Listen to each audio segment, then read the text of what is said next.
All right, welcome back to the Storage 100 series. This is day 61, and I am Joe Downs with the Storage Moguls Mastermind. And today we're talking about something often overlooked by self storage investors: repair reserves, also known as deferred maintenance, or as I like to call it, the oh shit fund. Because here's the truth: things break, roofs leak, asphalt cracks, gates stop working. And if you don't have money set aside for these things, you're going to be in a world of hurt. So today we're going to break down exactly how much you need to set aside, what it's for, and why ignoring it will destroy your deal. So let's get into it. So what exactly is a repair reserve? Well, it's not for your everyday operational costs. Let's put it that way. We're talking about money specifically set aside for those big, unavoidable expenses. This is not for light bulbs or mowing. It's for things like the roof or asphalt or gates when they break or leak or need repair. These are capital expenditures that can really hit your bottom line if you're not prepared. The industry standard is to budget about 10 to 20 cents per square foot per year. This might seem like a small amount, but it adds up and prevents huge surprises. So understanding this concept is crucial. So let's have a look at why the math really matters. If you've got a 30,000 square foot facility and reserve that middle range there, 15 cents per square foot, that's $4,500 a year annually. That breaks down to only $375 a month. If you don't factor this into your underwriting, your cash flow projections, well, they won't be accurate. You're essentially lying to yourself about the true profitability of your investment, unless you love more cash flow and surprises. This reserve ensures you have the funds when major repairs inevitably come up. It's more about discipline because they will come up. So what are we talking about though? What are the major expenses that typically occur? So over the years, I can tell you the reserves are needed for what I call the big three. These are the three things that will eat your lunch if you're not ready. So number one, roof. By far the most expensive thing to fix, period. New roof can cost you 50 to 150 grand depending on the size of your facility. That's not a repair. That's a capital event.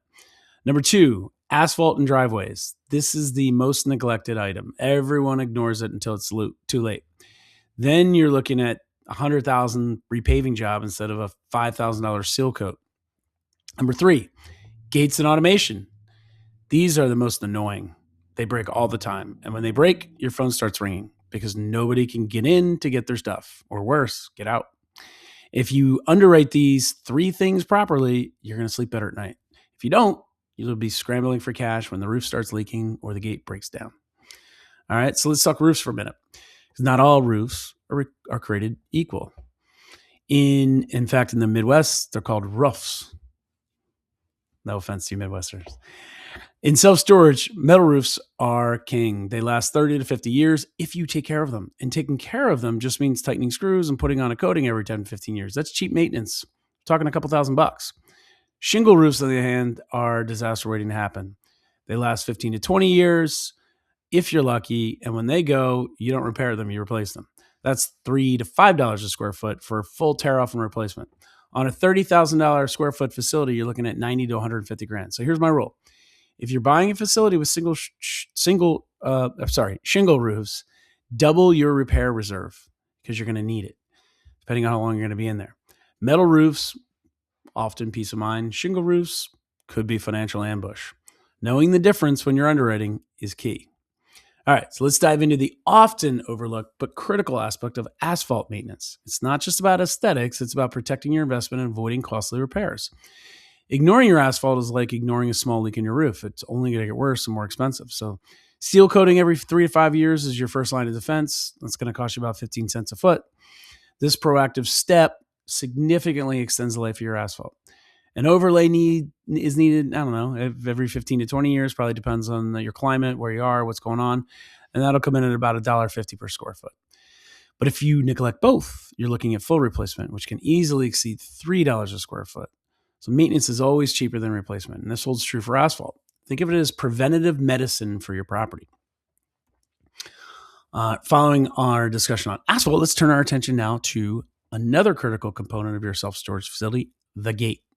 The gate is often the Achilles heel of self-storage facilities because it causes the most headaches and unexpected costs, whether it's from a lightning strike, tenants accidentally hitting the gate, or the motor burning out. Gate issues are inevitable.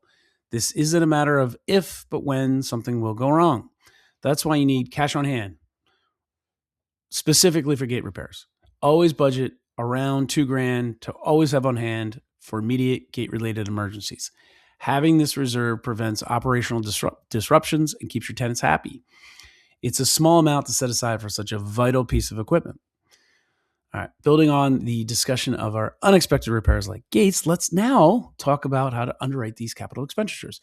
This underwriting rule of thumb helps you accurately budget for future maintenance and improvements. So for a Class A facility, new construction, everything's new.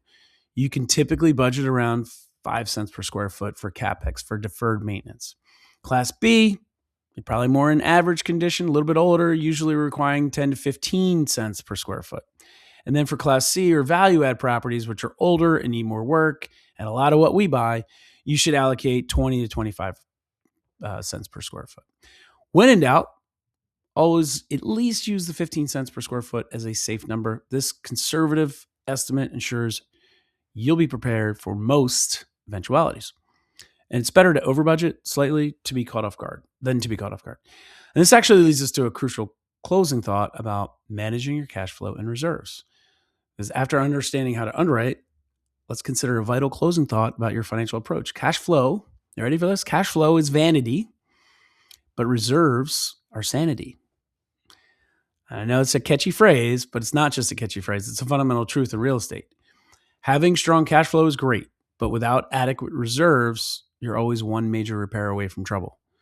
The roof doesn't care about your new boat. It cares about being repaired when it needs to be. Don't spend your CapEx money on personal luxuries or other investments. These funds are specifically for maintaining and improving your property. Protecting your CapEx expenses ensures the long-term health and value of your asset. And this disciplined approach is what will pay dividends down the road. Remember, folks, we are in the crock pot business, not the microwave business. So get rich slow and smart. All right, this wraps up day 61. I hope you have gained valuable insights into property maintenance and underwriting. So if you wouldn't mind, please like this video if you found these tips helpful for managing your self-storage investments, and subscribe to the Storage Moguls Mastermind for more essential knowledge to grow your portfolio. Because we only just finished day 61, folks. We got 39 more to go by title, and really 45 because it's 106 days. And so you don't miss out on future drops. And most importantly, so you're notified when we go live, like for instance, tomorrow night. Share this with someone who needs to hear about the importance of reserves and smart underwriting. They will definitely thank you later.